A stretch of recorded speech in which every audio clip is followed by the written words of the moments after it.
যে কোনো আন্তর্জাতিক আইনে ভারত বাংলাদেশের বিরুদ্ধে ইতিমধ্যে যুদ্ধ ঘোষণা করেছে। কারণ হচ্ছে আন্তর্জাতিক আইনে বলে আপনি যখন আপনার দেশের সন্ত্রাসীদের আশ্রয় দিয়ে তাদের মাধ্যমে অন্য কোন দেশের অভ্যন্তরে বিশৃঙ্খলা এবং সন্ত্রাসী কর্মকাণ্ড করবেন, তার অর্থ হচ্ছে আপনি সেই দেশের বিরুদ্ধে যুদ্ধ ঘোষণা করেছেন। কাজেই আমি সরকারের প্রতি আহ্বান জানাচ্ছি, আপনারা অনতিবিলম্বে জাতিসংঘে ভারতের বিরুদ্ধে নালিশ উত্থাপন করুন।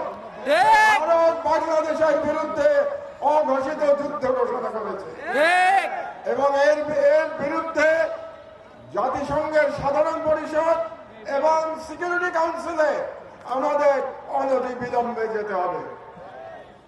2 নম্বর, রাজনৈতিক দলগুলোর উদ্দেশ্যে আমি বলতে চাই, অনেক রাজনৈতিক নেতা বলে থাকেন যে ভারতের সাথে বন্ধুত্ব করা ছাড়া নাকি ক্ষমতায় যাওয়া যায় না, কিংবা ক্ষমতায় গেলেও টিকে থাকা যায় না।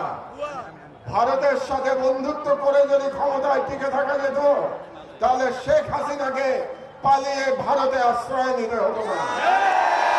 কাজেই আমি ওই সমস্ত রাজনীতিবিদদের বলে দিতে চাই, এই ওসমান হাদির বাংলাদেশে ভারতের দালালি করে কোন রাজনৈতিক দল ক্ষমতায় যেতেও পারবে না, ক্ষমতায় টিকে থাকতেও পারবে না।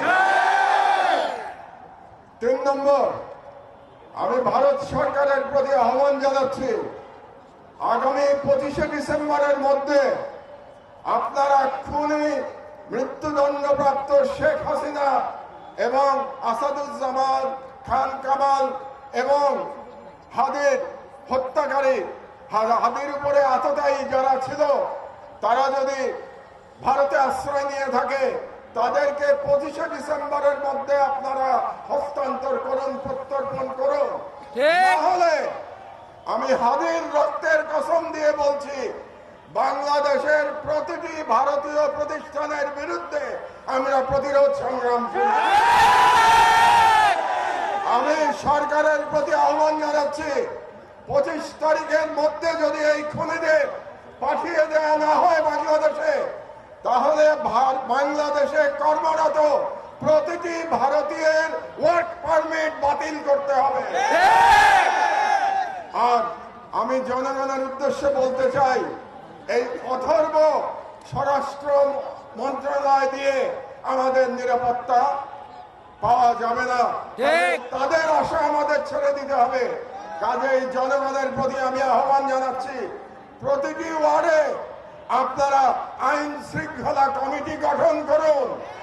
সমস্ত রাজনৈতিক দল মিলে একসাথে কমিটি গঠন করুন।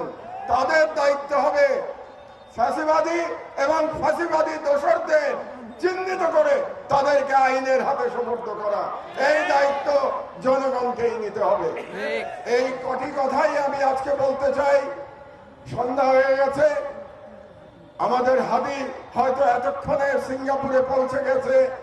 আমি মহান আল্লাহ তাআলার কাছে করজোরে মিনতি জানাচ্ছি, ফরিয়াদ করছি, আমাদের হাদিকে আল্লাহ আমাদের মাঝে আপনার ফিরিয়ে দিন এবং হাদির সুস্থতা কামনা করে আমার বক্তব্য শেষ করছি।